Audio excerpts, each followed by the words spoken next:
आत्मीय भाइयों एवं बहनों, प्रणाम। आप सभी को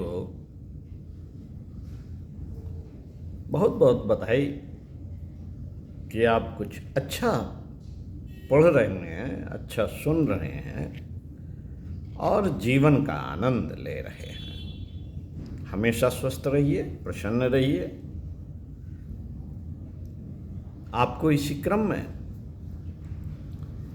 अनीत से जूझने वाले राष्ट्र को समर्पित शूरवीर लेखक श्री राम शर्मा आचार्य की पुस्तक से हम आपको पढ़कर सुना रहे हैं मातृभूमि के बलिदानी सोहनलाल पाठक। आइए ध्यान से सुनते हैं, चिंतन मनन करते हैं, स्वाध्याय सत्संग का लाभ लेते हैं। मित्रों, फांसी के फंदे पर लटकने से पहले जेल अधिकारी ने कैदी से पूछा, आपकी अंतिम इच्छा क्या है? कैदी मुस्कुराया। उसने कहा, मैं चाहता हूं मुझे शीघ्र से शीघ्र फांसी दे दी जाए ताकि मेरा यह जन्म समाप्त हो और दूसरा जन्म लेकर भारत को स्वतंत्र कराने के प्रयत्न में दूसरी बार फांसी के फंदे को पुनः चूम सकूं। यह कैदी कोई साधारण कैदी न था।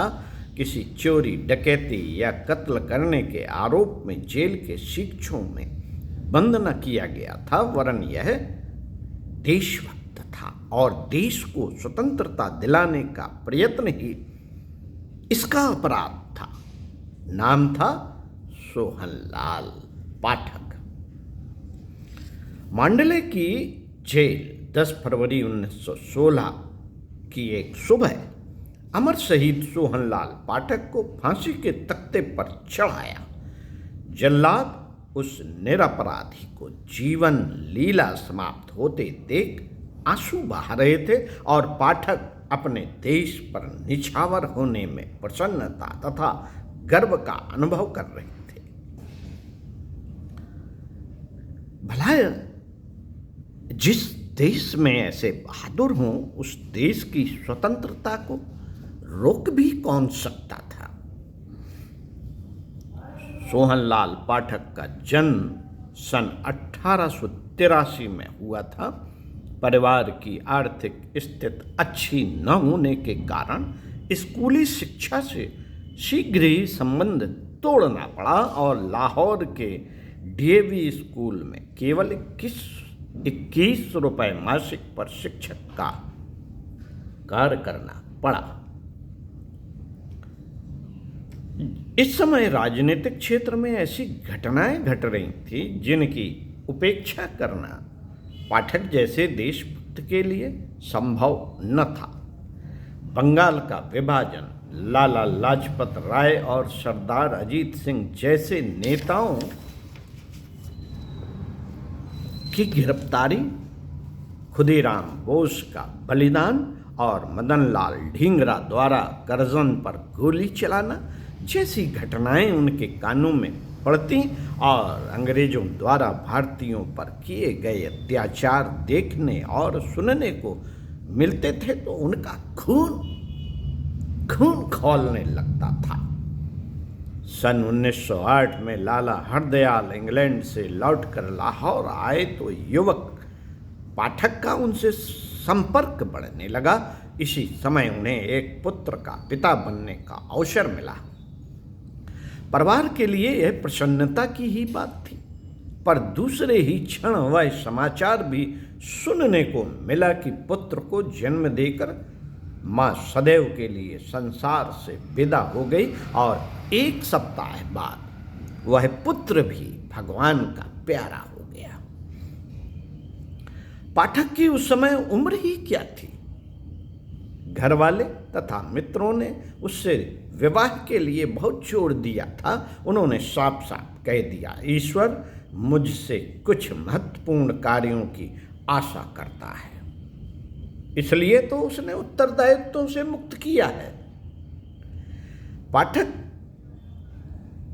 का लक्ष्य था दूसरे देशों से सहायता प्राप्त करके भारत में क्रांति करवाना और अंग्रेजों को देश छोड़ने के लिए विवश करना।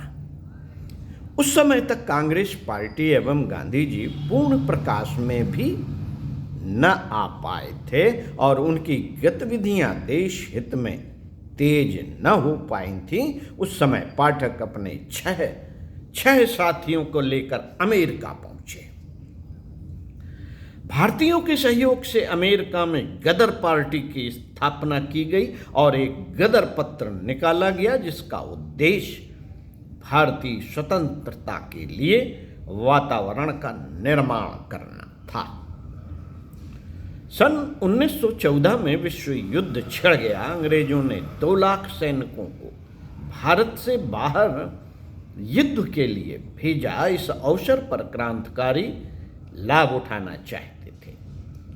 सोहनलाल पाठक वर्मा में क्रांति कराने का प्रयास कर रहे थे। उन्होंने वहां के 2000 सैनिकों को अपने पक्ष में कर लिया। 4 दिन तक सिंगापुर में क्रांति की ज्वाला धधकती रही और वहां का शासन सूत्र देशभक्तों के हाथ में रहा। एक दिन पाठक सैन्य छावनी में कुछ सैनिकों का मार्गदर्शन दे रहे थे कि 3 हिंदुस्तानी सैनिकों ने उनको घेर लिया। वह हिंदुस्तानी सैनिक उनके भाई थे। वह अपने देशवासियों से बदला नहीं लेना चाहते थे। वैसे उस समय उनके पास 3 स्वचालित पिस्तौल तथा 287 गोलियां थीं। जरा भी देर में वह तीनों सैनिकों को मौत के घाट उतार सकते थे। जरा सी देर मौत के घाट उतार सकते थे या वर्मा के सैनिकों को ही संकेत करते तो वहीं उनका काम तमाम कर देते। पर एक भारतीय दूसरे भारतीय के प्राणों का ग्राहक बने, यह उन्हें स्वीकार न था। वह बंदी बनाकर मांडले के जेल में भेज दिए गए और एक दिन देश को स्वतंत्रता दिलाने के प्रयासों में फांसी के तख्ते पर झूल गए। मित्रों, मातृभूमि के लिए सर्वस्व न्यौछावर करने वाले तथा हंसते हंसते मौत को गले लगाने वाले ये वीर आत्मा की अनित्यता पर विश्वास करते थे। आत्मा अजर और अमर है, ये कभी नहीं मरती, इस बात पर विश्वास करते थे। इसी विश्वास के कारण उस काल में अंग्रेजी शासन से लड़े जिस समय कि उनके राज्य में सूर्य तक अस्त नहीं होता था। साथियों, सत्य में कितनी शक्ति होती है, इसका ज्वलंत उदाहरण पाठक जी का जीवन है, जो हमें सिखाता है कि अन्याय को सहन न करना, जो कुछ हो रहा है उसे अनुचित व अस्वाभाविक मानते हुए भी ऐसे चुपचाप बैठना मानव धर्म नहीं। ओम शांति। इसी संबंध में अनित से जूझने वाले राष्ट्र को समर्पित शूरवीर विस्मृत क्रांतिवीर पंडित गेंदालाल दीक्षित के बारे में आपको अगले वीडियो में पढ़कर सुनाएंगे। स्वाध्याय सत्संग करते रहिए।